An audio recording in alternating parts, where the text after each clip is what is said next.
menikah itu Bapak Ibu zahir batin ya. Wa asbagu alaikum ni'amahu zahiratan wal batinah. Aku telah menyempurnakan nikmatku kepada dirimu zahir dan batin. Itu maksudnya, Ustaz jabarkan sedikit. Siapa yang ingin mengenal aku, kenalilah aku secara zahir, kenali aku secara batin. Siapa yang mengenal dirinya, kenalilah dirinya yang zahir, kenalilah dirinya yang batin. Siapa yang mau beribadah, beribadahlah secara zahir, beribadahlah secara batin. Siapa yang ingin sholat, sholatlah secara zahir, sholatlah secara batin. Siapa ingin mengenal dosa, kenalilah dosa yang zahir, kenalilah dosa yang batin. Siapa ingin nikah, nikahlah secara zahir, nikahlah secara batin. Karena ini adalah suatu sunnah yang telah dikuatkan oleh Allah dan Rasulnya. Makanya Nabi Adam itu nikah di sorga, itu batin namanya. Kemudian turun ke alam dunia, nikah kembali. Nikah kembali itu disebut namanya syariat batin. Syariat batin itu yang disebut namanya nikah batin. Nah, kenapa kita mesti nikah batin? Nah, lihat kata Allah, wattaqullaha fin nisaikum. Takutlah kamu kepada Allah tentang urusan wanita-wanita, tentang istri-istri. Kenapa takut kita kepada Allah? Ini khususnya laki-laki nih. Kenapa mesti takut kepada Allah tentang urusan wanita? Karena wanita itu kamu jadikan sebagai istrimu itu karena amanah Allah yang Allah titipkan kepada dirimu. Wastahlaltum furujahunna bil kalimatillah.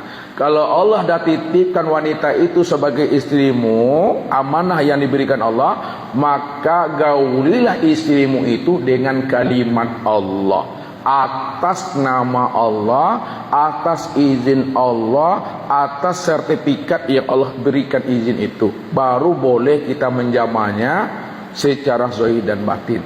Kalau kita nikah saja secara zahir, secara hukum nikah udah terpenuhi syarat nukulnya dasar itu. Tapi kalau batin belum kita nikah, maka nanti yang terlihat adalah sesuatu yang tidak menyamankan. Kenapa tidak menyamankan?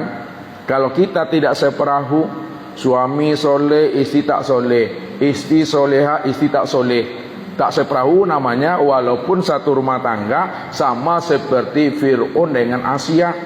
Asia itu wanita yang soleha, Fir'aun tidak.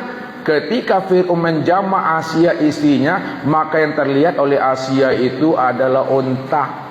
Supaya tidak berwujud dia berbentuk hewan ternak, berbentuk hewan buas, maka hendaklah kita mesti separahu. Wanitanya beriman, laki-lakinya beriman. Kalau udah beriman laki-laki dan perempuan, maka lakukanlah nikah secara zahir di kantor kuah, di masjid, di surau, di langgar, di rumah, di masjid alim, silakan.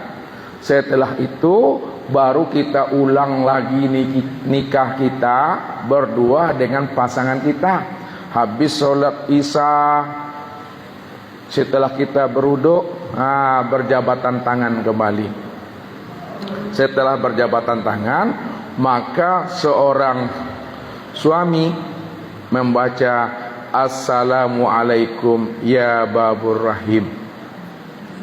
Lalu istri menjawab Waalaikumsalam ya babur rahman.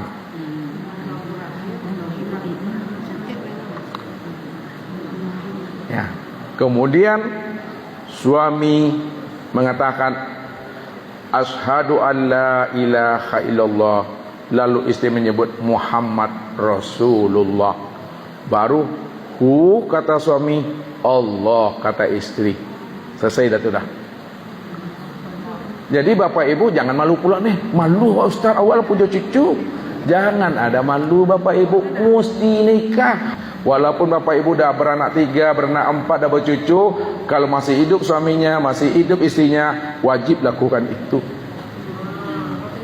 Barulah sah secara agama, sah juga secara pandangan Allah. Itu yang zahir batin tuh. Apa bedanya Ustaz? Bedanya lagi. Apabila Bapak Ibu sudah nikah batin dengan pasangannya, Andai kata salah seorang pasangannya itu selingkuh, maka bisa diketahui. Suaminya selingkuh, tahu istri itu. Istri selingkuh, tahu suami itu. Kenapa? Apa yang ada pada suami ada pada istri. Apa yang ada pada istri ada pada suami. Kenapa? Bapak, ibu, Adam dan Hawa itu yang dikatakan min nafsi wahidah, diri yang satu. Hawa itu terjadinya karena jantung hatiku, kata Adam.